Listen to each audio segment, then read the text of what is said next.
우리는 흔히 종말의 때를 결과물의 열매를 맺어가는 과정이라 말합니다. 그런가 하면 종말의 날은 결과물로서 최종 판결을 이루는 날이라 우리는 이렇게 말을 합니다. 그래서 종말의 때와 종말의 날은 엄연히 그 역할과 그리고 결론이 다르더라는 이야기입니다.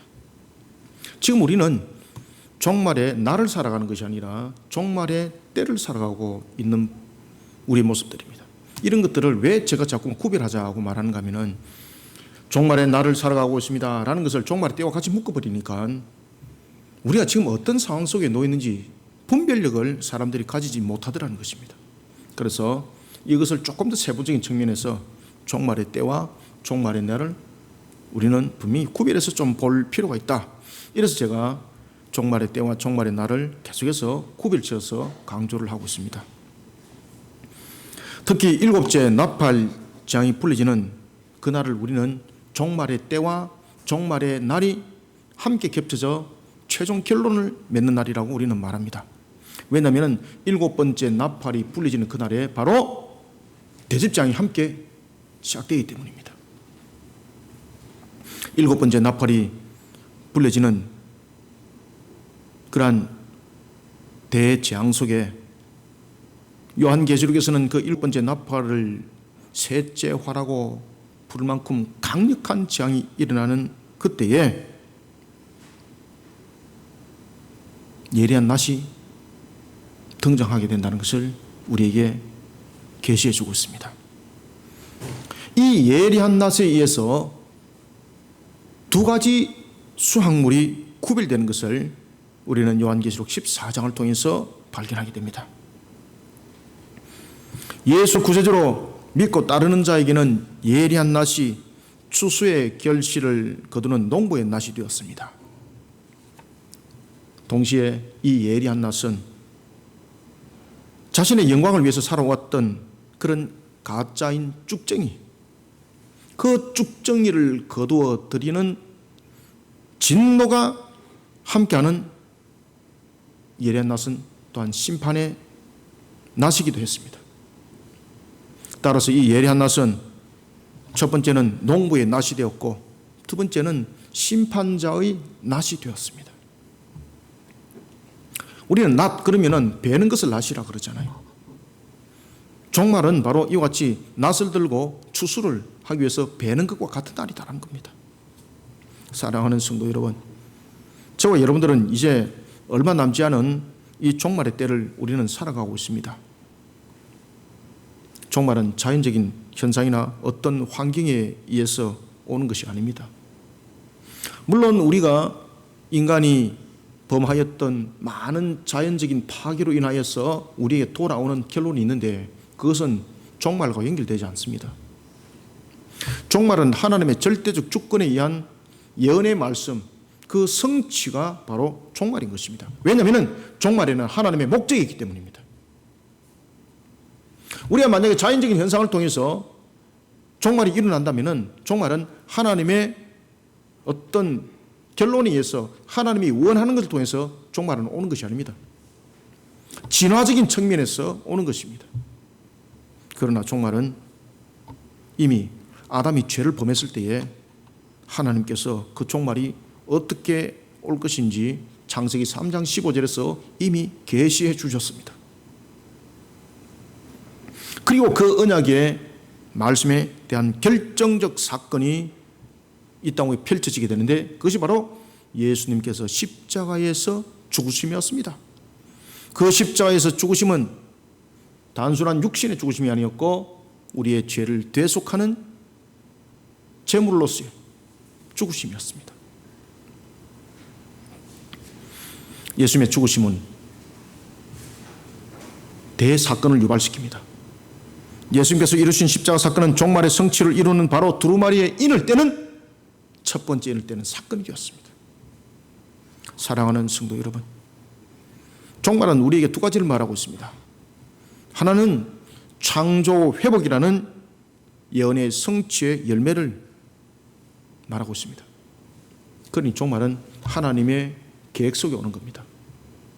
어떤 자연적인 현상 속에서 오는 것도 아닙니다.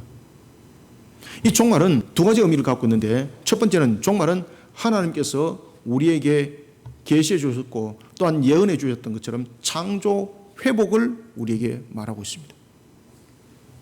두 번째는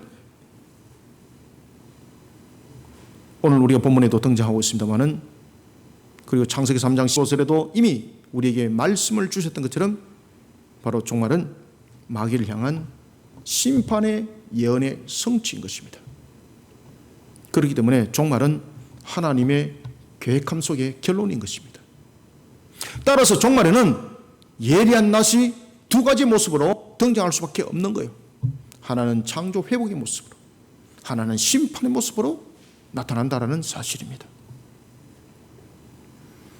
이런 종말의 결정적 일들이 결판이 나는데 그때가 바로 7번째 나팔이 불려지는 때입니다.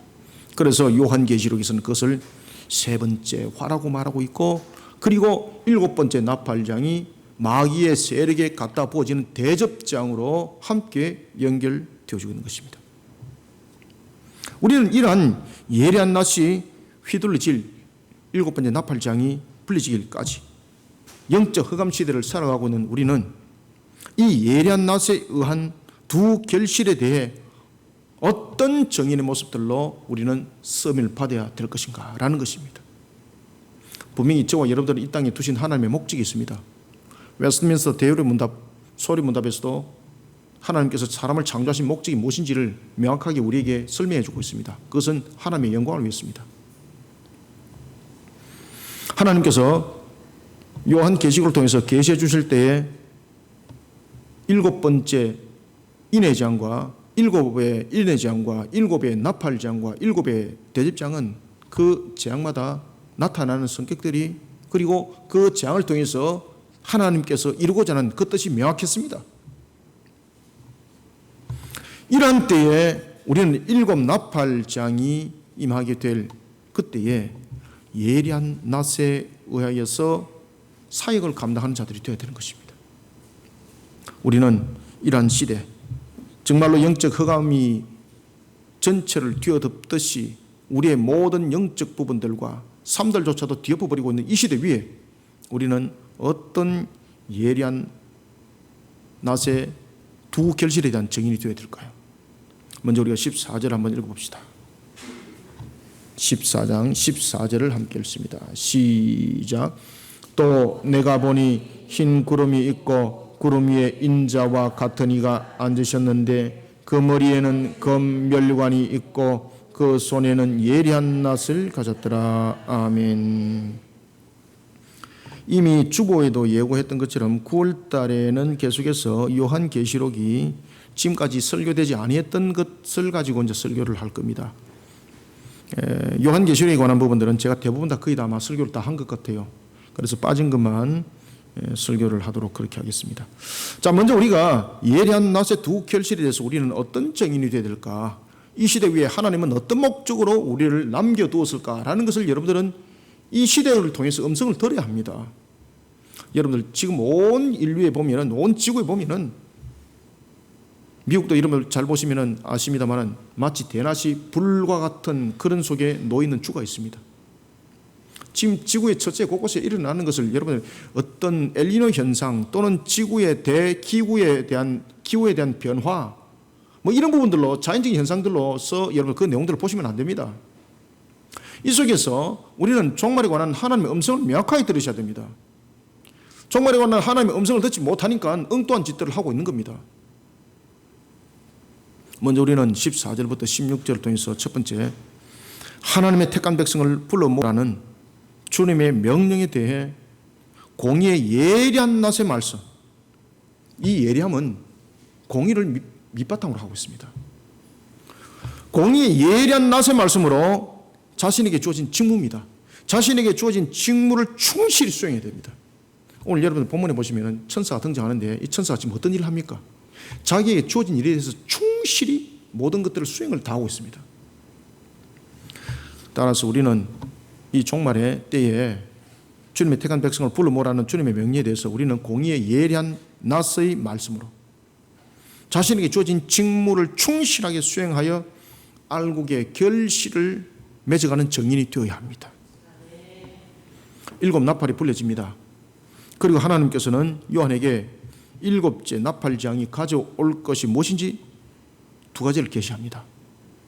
하나는 하나님의 택한 백성들 가운데 순수 복음을 거절했던 자들, 인의 재앙에도 돌아오지 아니했던 자들, 심지어 5번째, 6번째 나팔장에도 돌아오지 아니했던 남은 완악한 자들, 이 남은 완악한 자들을 부르는 마지막 하나님의 음성이라는 것을 요한에게 계시해 줍니다. 그리고 또 다른 하나는 7번째 나팔장은 바로 악을 도모하는, 악에 속한 자들을 향한 멸망의 심판이라는 것을 7번째 나팔장을 통해서 요한에게 계시해 줍니다. 이 모든 것은 바로 창세기 3장 15절에 하나님께서 아담에게 언약하셨던 내용의 성취였습니다. 창세기 3장 15절은 십자가 사건만을 말하고 있었던 것이 아니라 바로 종말에 관한 예언의 성취를 함께 말하고 있었는데, 그것이 바로 7번째 나팔장 속에서 확인하게 이 부분들이 결정이 되어지더라는 것입니다. 여러분, 하나님은 불변하십니다.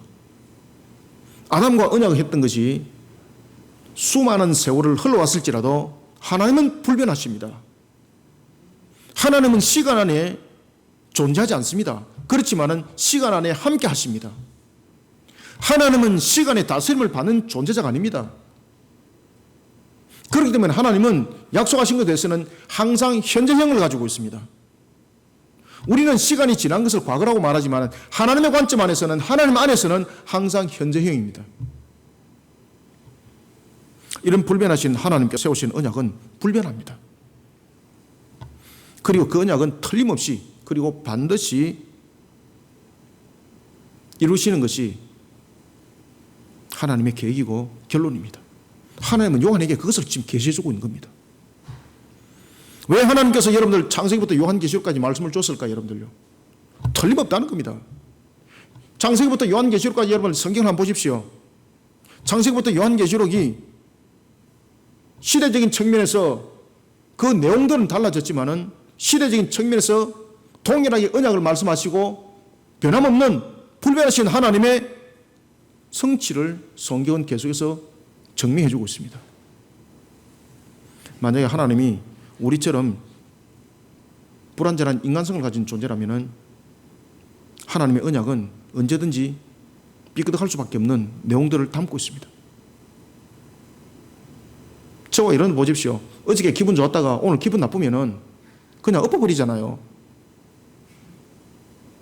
하나님도 그럴 수 있어요. 그런데 하나님의 속성은 완전하심이에요.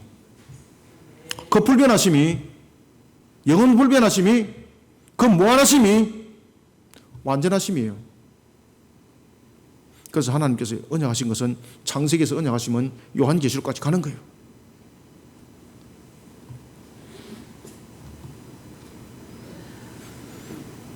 마지막 수확을 거둘 날이 되었습니다. 7번째 나팔이 불려집니다. 이때에 하늘 보호자에 앉으신 이가 보입니다. 그분은 바로 십자가에서 우리의 죄를 대속하여 죽으신 바로 그분이었습니다. 그리고 그분은 3일 만에 부활하셨고, 사람들이 보는 앞에 12사도들과 500명의 무리들이 보는 앞에 하늘로 승천하셨던 그분이었습니다. 사도행전 1장 11절에 보면은 하늘로 가심을 본 그대로 오시리라고 했던 그 말씀의 예언의 성취를 지금 이루는 겁니다. 어떤 분이 저한테 질문했습니다. 목사님, 주님께서 오실 때에 백마를 타고 오시나요? 구름을 타고 오시나요? 이 가지고 두 사람이 진짜입니다. 싫어합니다. 실직이 농담하다가 두 사람이 싸우기 시작했습니다.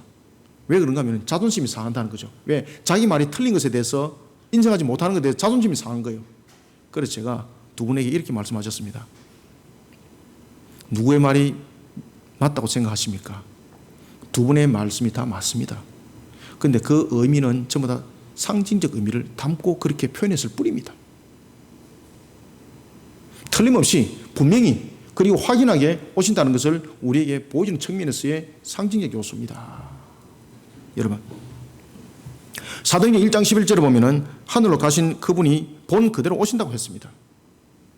그러면은 본 그대로 오시는 이유는 무엇입니까? 목적을 이루기 위해서 오는 겁니다. 피크닉 가방 들고 지구에 놀러 오는 것 아닙니다. 종말은 하나님의 계획과 목적이 있는 겁니다. 그 목적을 이루기 위해서 오시는 겁니다. 그 목적은 바로 완전한 구원과 완전한 심판이었습니다.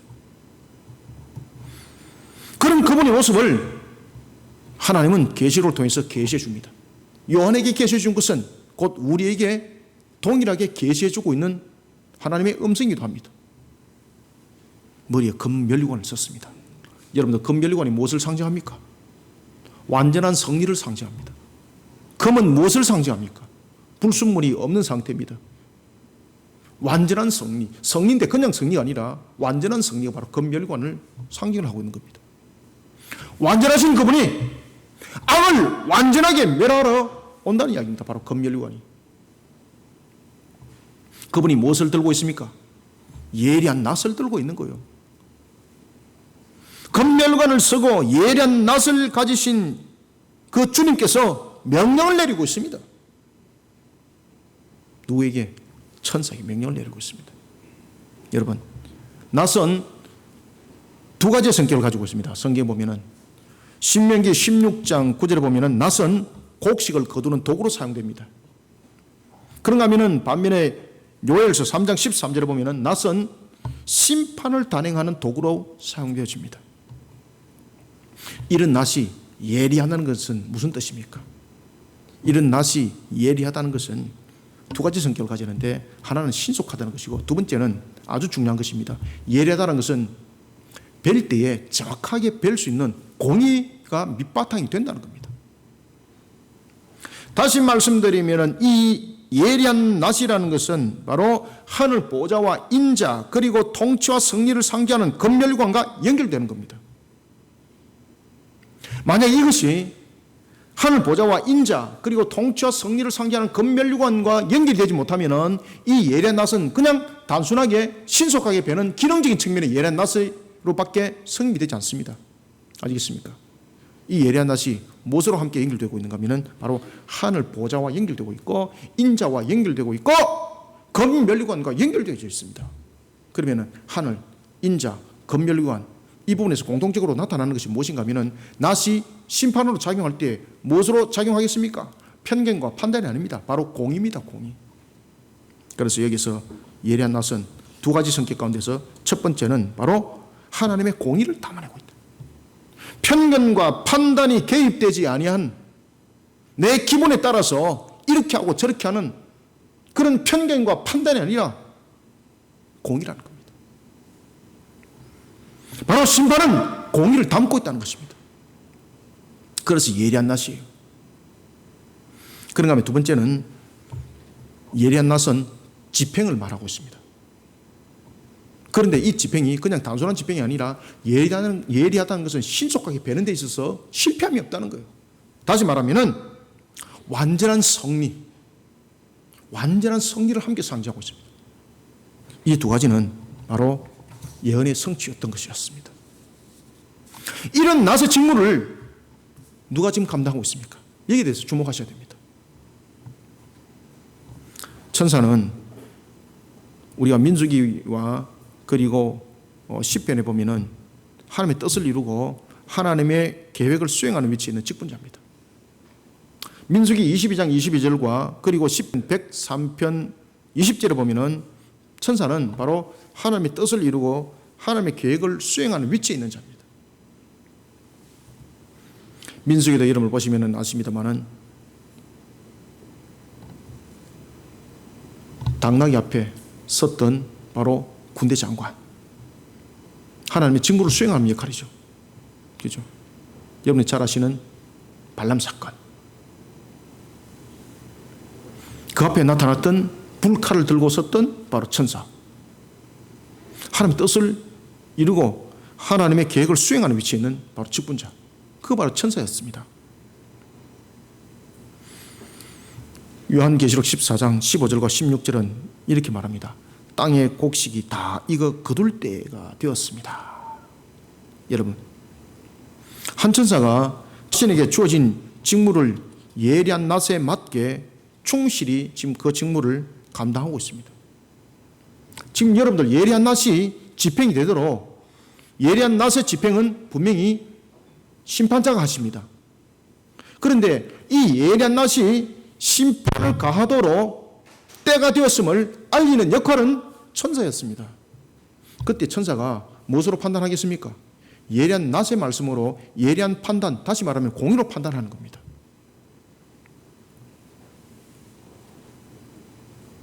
예리한 낫에 맞게 충실하게 그 직무를 감당하고 있습니다.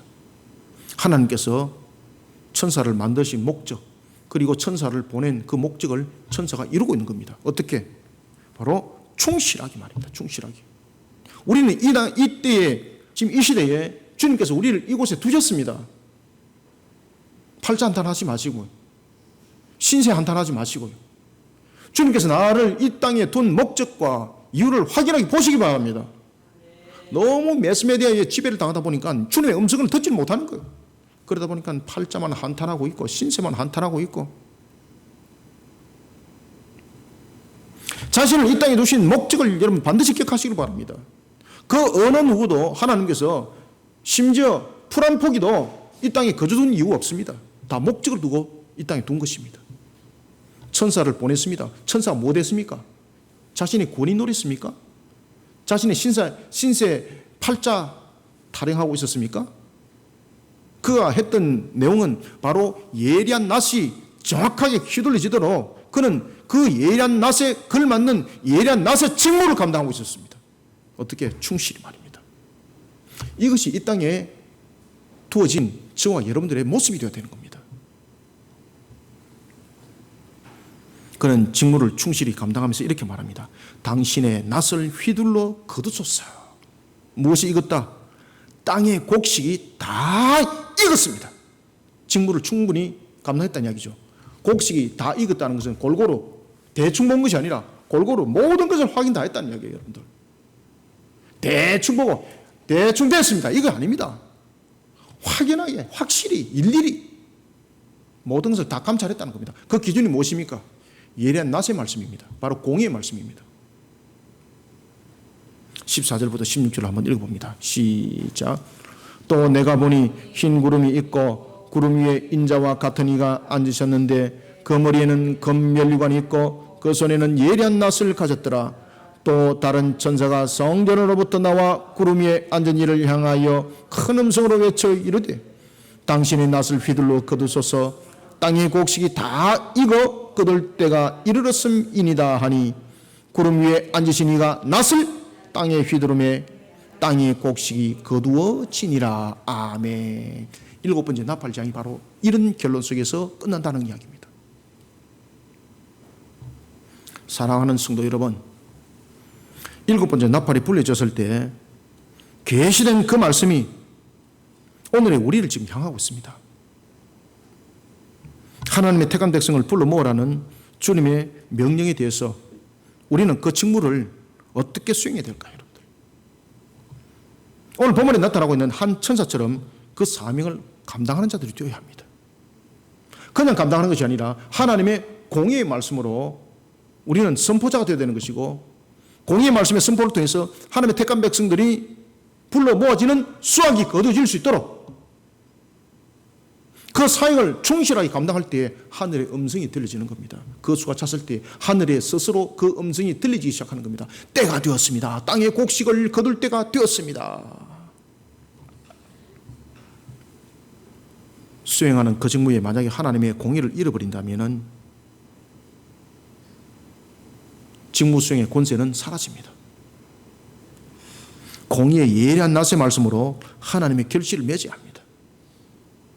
자신의 능력을 자랑 삼고 자신의 수고를 드러내는 가인의 모습이 되면 아무런 효능을 발할 수 없습니다.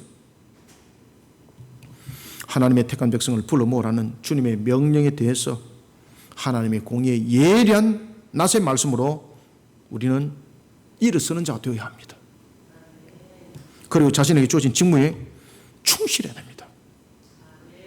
대충이 아닙니다. 충실해야 됩니다. 알곡을 지금 일일이 하나 다 확인 다 했다는 이야기입니다. 그러니 그가 이렇게 외쳤던 것입니다.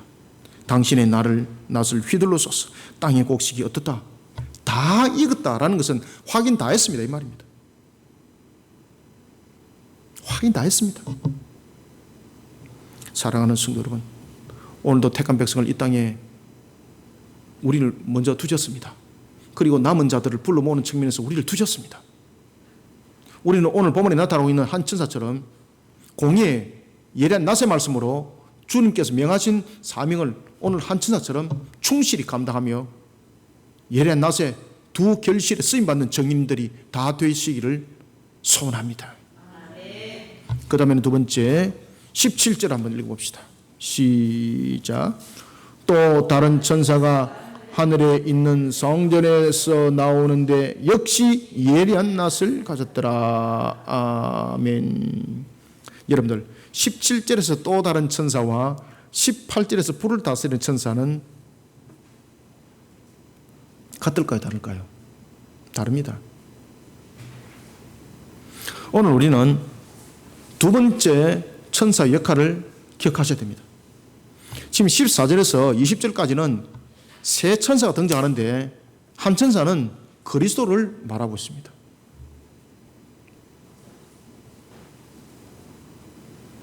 (17절부터 18절) 통해서 우리는 예리한 낫의 두 결실에 대해서 우리는 어떤 이 시대의 정인이 되어야 될까? 17절부터 18절은 우리에게 말해주고 있습니다. 바로 불의한 세상입니다.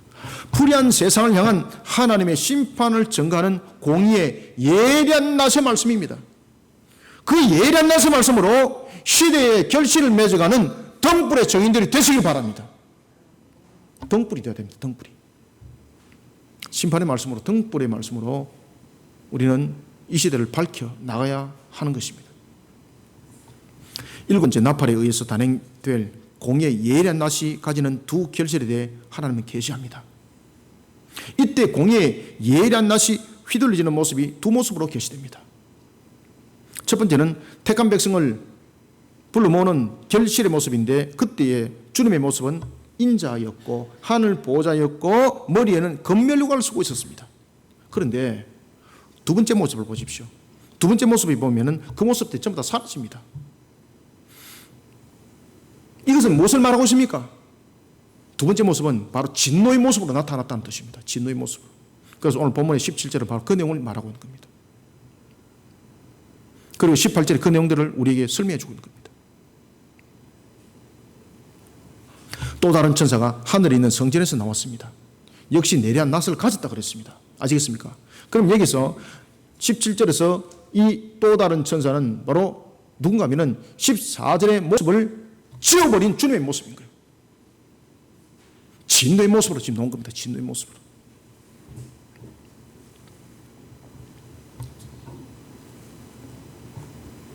바로 심판자의 모습이었습니다. 하늘 보좌에 있었던 그 금멸관이 없는 겁니다. 그 금멸관을 내려놓는 겁니다. 왜? 진노의 심판을 가기 위해서. 그리고 또 하나 구별점을 좀 보십시오. 첫 번째 예리한 낫이 휘둘리진 곳은 어떤 곳입니까? 땅이라는 단어를 주시하셔야 됩니다. 예리한 낫이 휘둘리졌던 첫 번째는 땅의 곡식이고 두 번째는 땅의 포도송입니다.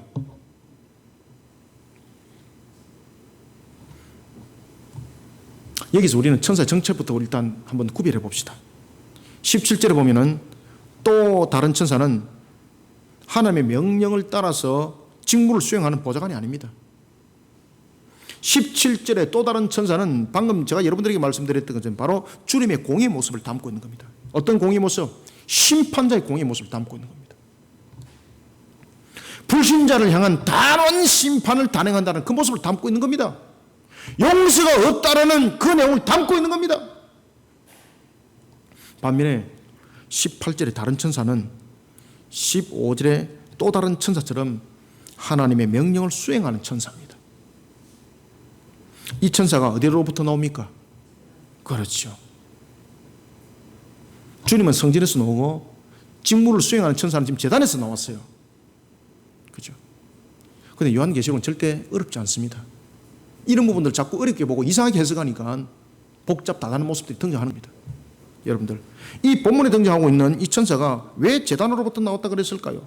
그것은 이미 요한계시록이 이미 계시해주고 있었습니다. 바로 요한계시록 6장 9절에 보면 순교자의 기도와 긴밀한 관계를 가지고 직무를 수행한다는 것이고, 요한계시록 8장 3절에 보면 성도들의 기도와 긴밀한 관계를 가지고 이 직무를 지금 수행한다는 뜻입니다.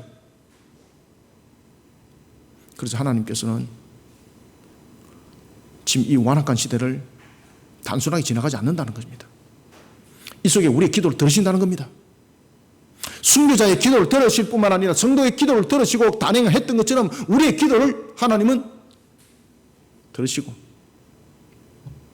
긴밀하게 움직이신다는 겁니다. 그런데 이 천사가 불을 다스리는 존재로 등장합니다. 불은 에스겔서 22장 31절에 보면은 죄악을 향한 하나님의 강력한 분노를 담고 있습니다. 불의한 세상을 향한 바로 하나님의 심판을 증거하는 공의의 낫이 되었다는 것입니다. 첫 번째는 이 예리한 낫이 공의의 낫으로서 하나님의 택한 백성들을 불러 모으는 복음의 역할을 했습니다. 그런데 오늘 본문에 보면 두 번째는 보면은 이 불의를 다스리는 측면에서 예리한 낫이라는 거예요. 이것은 무엇입니까? 공의가 예리한 낫이 말씀의 선포로 끝나는 것이 아니라 이것이 심판의 말씀으로 온다는 겁니다. 심판의 말씀. 그래서 우리는 하나님의 말씀은 양날의 말씀이라 했습니다. 이 한날의 말씀, 심판과 구원의 말씀이라 했습니다. 17절부터 18절 두 절을 한번 읽어봅시다. 시작. 또 다른 천사가 하늘에 있는 성전에서 나오는데 역시 예리한 낫을 가졌더라.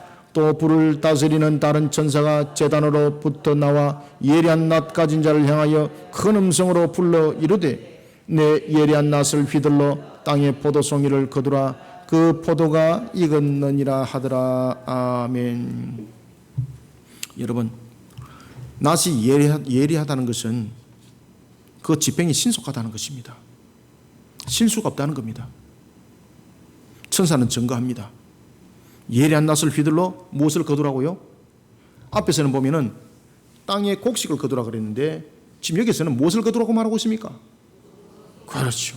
이게 충격적 사건입니다. 땅에 포도송이를 거두라고 말합니다. 그 포도가 다 익었다는 거예요. 여러분, 호세아서 10장 1절에 보면은 포도는 감람나무와 무화과나무와 마찬가지로 포도나무에서 맺혀지는 열매인데 이 열매는 축복의 결실이었고 이스라엘을 상징하는 나무의 열매입니다. 그런데 이 포도송이에 대해서 심판을 가하라는 겁니다. 그럼 이 포도송이가 무슨 내용을 담고 있습니까? 떨포도가 됐다는 겁니다. 떨포도가. 이 땅의 포도송이라는 것은 바로 땅은 사람을 말하고 있습니다. 하나님께서 축복하셔서 우리를 하여금 생육 번성 충만함의 축복을 하셨는데 선한 열매를 맺지 못하고 하나님의 법에 따른 열매를 맺지 못하고 바로 음란의 열매를 맺었다는 겁니다. 떨포도 열매를 맺었다는 겁니다. 바로 죄악으로 가득하다 이 말입니다. 지금 이게 포도송이는 죄악으로 가득하다. 죄악으로 가득하다. 그러면은 이 예리한 낫은 바로 죄악으로 가득한 세상을 향한 심판이라는 것입니다. 예리한 낫을 휘둘러 땅에 포도송이를 거두라. 그 포도가 익었느니라. 여러분들, 이 말씀은요, 천사가 예수님께 명령하는 말씀이 아닙니다. 한글 성경은 이것을 번역을 하다 보니까 이렇게 표현이 됐는데 이 원어적인 측면에서 보면은 번역을 이렇게 번역할 수도 있고 달리 번역할 수도 있습니다. 실질적으로 이 내용들은 천사가 예수님께 명령하는 내용이 아닙니다. 여러분들, 이 내용은 무엇과 연결되는가 하면 바로 창세기 6장 1절부터 7절의 내용과 연결되는 겁니다. 창세기 6장 1절부터 7절에 여러분을 보시면은 사람이 죄악이 땅에 가득하고 악한 열매가 마치 풍년을 이룬 것처럼 지금 그런 상태가 되어버렸단 말입니다. 하나님의 진노를 강조하고 있는 겁니다. 바로 그 내용은 사람의 죄악이 세상에 가득하고 악한 열매가 마치 풍년을 이룬 것처럼 하나님의 진노가 극에 다른 모습이 되었습니다. 그러니 속히 집행을 이루소서라는 것입니다. 여러분, 요한계시록 13장 17절부터 18절에 보시면 정치와 군사와 경제가 마귀의 한 소나기 안에 거머쥐게 됩니다. 그러면서 사람들이 666의 인침을 받습니다. 지금 우리는 그런 시대를 살아가고 있습니다, 여러분들. 666에 대한 인침은 미래에 나타날 사건이 아닙니다. 이미 점진적인 측면에서 지금 이미 나타나고 있습니다. 그것이 확인하게 결실을 맺은 것이 바로 14장의 내용인 것입니다. 13장은 14장의 내용인 것입니다. 사랑하는 성도 여러분, 종말의 날이 가까울수록 불의한 세상이 얼마나 두려운지 모릅니다. 두렵습니다. 군사적으로, 정치적으로, 경제적으로 소나기에 지고 있는 마귀의 세력 앞에 복종하지 않으면 살아갈 길이 없습니다. 그래서 여러분들 종말일수록 경제구조, 사회구조가 국가체계를 형성하는 것을 조심하셔야 됩니다.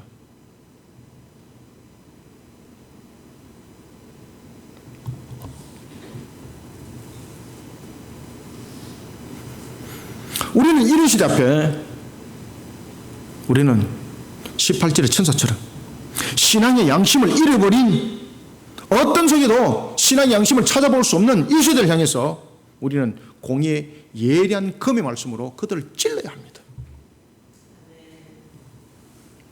공의의 예리한 낫의 말씀으로 시대를 밝히는 등불이 되어야 된다는 말입니다. 불의한 세상이 우리를 삼킬 것만 같습니다. 그러나 분명한 것은 하나님께서 이런 순간도 친히 다스리고 있다는 사실입니다. 하나님의 공의로 일어서야 합니다. 그런데 공의로 일어서려고 그러는데 무엇이 공인지 사람들이 알지를 못하니까 못 일어서는 겁니다. 밝혀야 합니다. 밝혀줘야 합니다. 여러분들, 배가 항해를 합니다. 칠흑 같은 흑암이 바다에 동서남북을 구별하지 못할 때에 무엇이 바다의 배의 방향을 잡아줍니까? 그렇죠. 등대 등불입니다. 등대 등불. 우리는 등불이 되어야 합니다. 세상을 하나님의 공의로 밝히는 등불의 사명자가 되어야 합니다. 하나님의 심판을 전가하는 공의의 예리한 낫의 말씀으로 시대에 결실을 맺는 등불의 정인들이 다 되시기를 소망합니다. 그 다음에는 우리는 세 번째로 예리한 낫의 두 결실 앞에 우리는 어떤 정인의 모습들로 이 시대에 하나님의 목적을 이루는 자들이 되어야 되는가. 자, 19절 한번 읽어봅시다. 시작. 천사가 낫을 땅에 휘둘러 땅의 포도를 거두어 하나님의 진노의 큰 포도주 틀에 던지매. 아멘.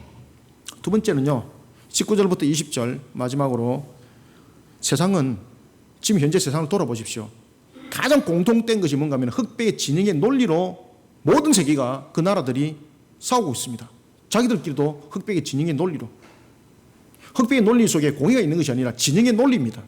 이게 무서운 겁니다. 이 속에 마귀가 지금 역사하고 있는 겁니다. 이 속에 지금 적그리스도 세력이 이미 세계를 장악을 하고 있는 겁니다. 그리고 이것이 666의 모습들로 이제 변하게 되는 겁니다. 지금은 마치 뿌리놓은 씨앗처럼 666이 열매를 맺어가는 단계가 되는 것입니다. 666은 여러분 한꺼번에 하늘에 떨어지듯이 그렇게 통치가 이루어지지 않습니다. 마치 곡식이 자라서 열매 맺는 것과 똑같은 그런 과정 속에서 그 과정들이 맺어지는 겁니다. 지금 그 상태입니다. 지금 이걸 영적으로 확인하고 볼 줄 알아야 합니다. 정치적으로 일어나고 있는 진영의 원리, 논리, 각 나라의 처체 곳곳에 보면 진영의 속에 흑백을 가르고 있는 원리, 논리, 맞는 것이 어디 있습니까? 상대편에서는 다 틀린다고 말하는데, 이게 종말에 나타나는 적그리스도화의 하나의 밑그림 작업입니다. 이게 따라서 우리는 세 번째 19절부터 20절 통해서 흑백의 진영의 논리가 아니라 하나님의 도덕법입니다. 하나님의 도덕법과 예언의 예리한 낫의 말씀입니다.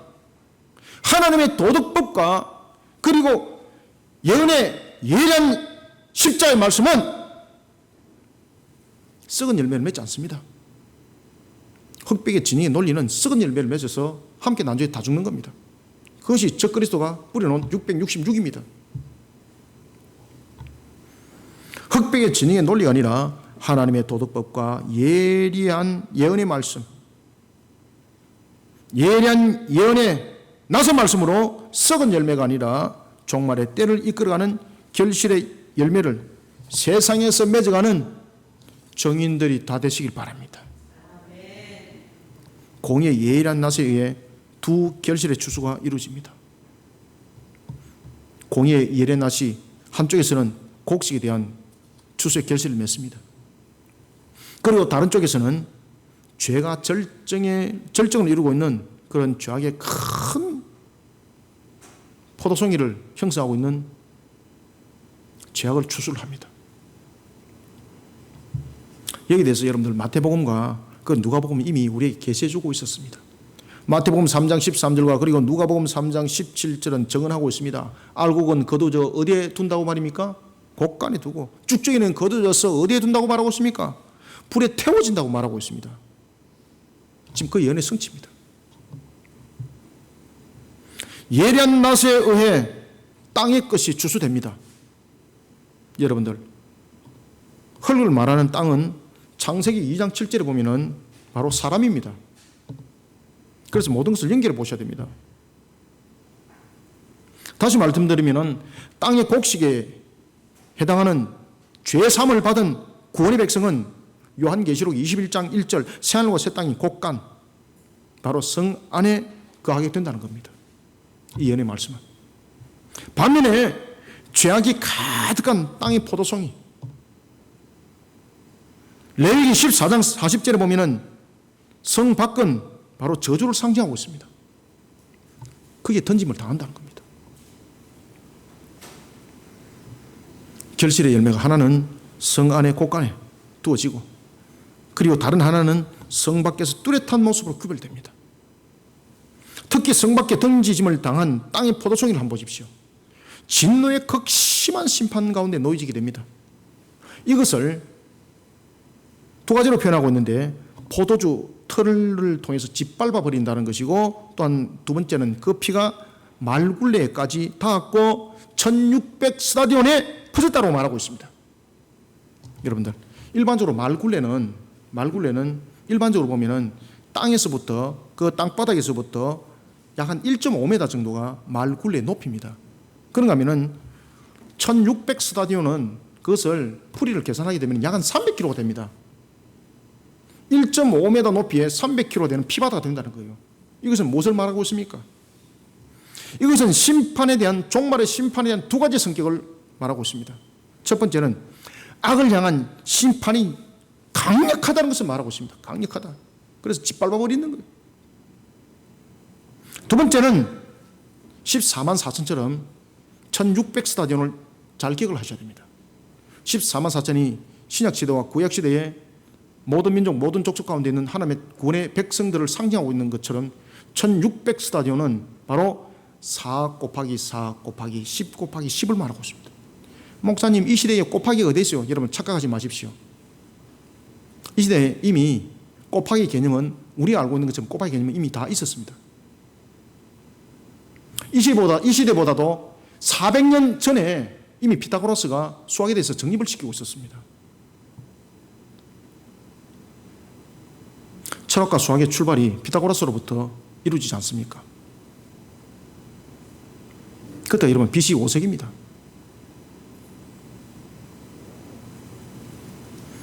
이 1600 스타디온은 무엇을 말하고 있는가 하면, 앞에 4는 바로 사람을 말하고 있습니다. 4가 히브리식 개념에서 흙이잖아요. 땅. 그 다음에 뒤에 4는 4,4,16이잖아요. 뒤에 4는 뭔가 하면 온 세상입니다. 내 방향, 동서남북. 그러면 온 방향에 있는 사람들입니다. 그런데 이 온 방향에 있는 사람들이 어떤 성격을 가지고 있는가 하면, 바로 뒤에는 열이라는 것이 두 번 꼽혀지는 것이 문제가 되는 겁니다. 열은 충만의 숫자입니다. 그런데 그 충만의 숫자가 두 번이 가미됩니다. 그 충만의 숫자는 바로 열이라는 것은 모든 것이 충만함으로 이루어지고 있는데 온 세상에 사람으로 열은 가득하다는 겁니다. 그런데 그 사람이 어떤 가득함이냐면 포도송이가 무엇을 말하고 있습니까? 악이죠. 바로 뒤에 열은 바로 악함으로 앞에 것을 함께 해석합니다. 그래서 열 이것은 악함의 포도송이가 충만한 것이 온 세상 위에 가득하다는 것입니다. 그래서 1600 스타디온을 말하고 있는 겁니다. 다시 말씀드리면 1600 스타디온은 무엇을 말하고 있는가 하면 온 세상에 있는 모든 악을 향한 하나님의 강력하고 완전한 종말의 심판을 담고 있는 것이 바로 1600 스타디온입니다. 그래서 1600 스타디온은 바로 하나님의 심판의 진노를 말하고 있고 그리고 온 악을 향한 하나님의 단호하고 강력한 심판을 함께 담고 있는 것이 바로 1600 스타디온이었습니다.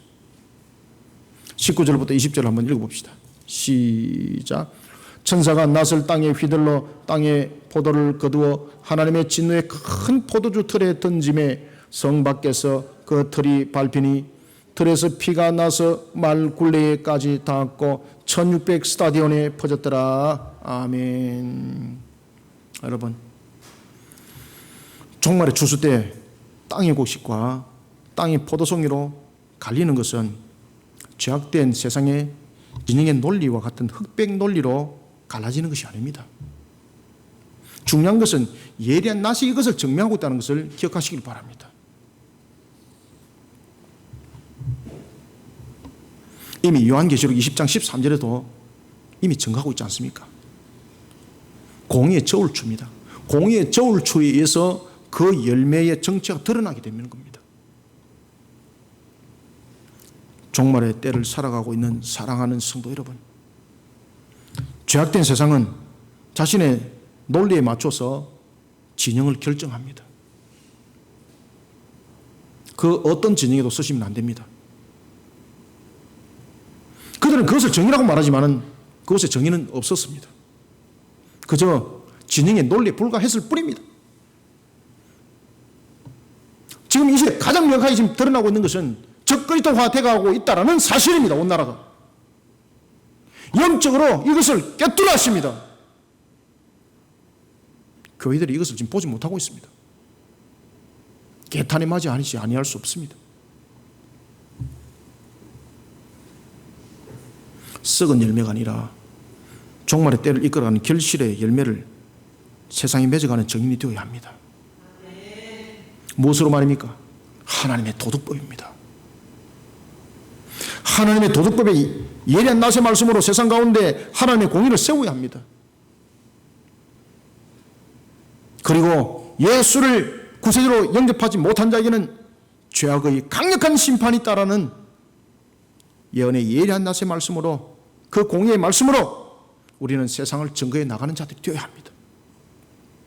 이 사역에 아낌없이 쓰임받는 우리 모두가 되기를 소원합니다. 말씀을 맺겠습니다. 종말의 날과 맞물리는 예리한 낫에 의한 두 결실을 오늘 우리는 바라봅니다. 우리는 이 날에 대해서 추수의 때를 알리는 천사들의 사역을 기억해야만 합니다. 그리고 그 사역이 우리에게 맡겨진 지상 사역이라는 점도 잊지 마셔야 합니다. 지금은 계시 시대입니다. 지금은 은혜의 댐과 함께 계시 시대입니다. 현재 삶에 얽매이면 안 됩니다. 영적으로 자신을 일으켜야 됩니다. 하나님의 도덕법의 예리한 낫과 구원의 십자가와 심판이라는 예언의 예리한 낫의 말씀으로 결실을 맺는 사명의 자리에 들어서야 합니다. 그래야만이 영육간에 이깁니다. 우리는 알곡을 맺어가는 증인이 되어야 합니다.